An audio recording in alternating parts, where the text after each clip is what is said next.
With much communication happening via text and social media messages, it's not surprising that such messages may sometimes be useful evidence in criminal trials. But how does the prosecution prove who sent a message, and is such proof necessary before the message is admitted into evidence?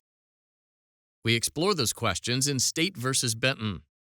Charles Bryant Smith carried significant amounts of cash. Smith's employee, Garland Rose, devised a plan with Tommy Lee Benton and Mitchell Cheatham to rob Smith. The trio initially robbed Smith's home. About a week later, Benton, Cheatham, and two others set Smith's store on fire.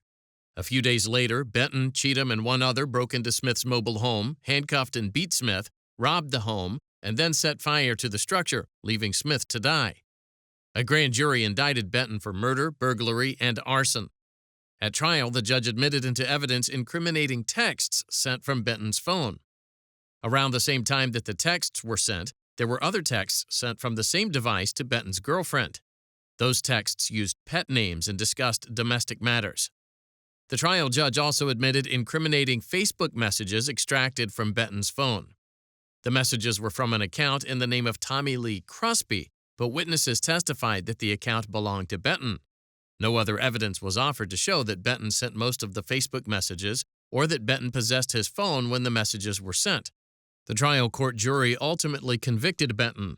Benton appealed to the South Carolina Court of Appeals, arguing, among other things, that the trial court erred in admitting the text and Facebook messages because they weren't properly authenticated.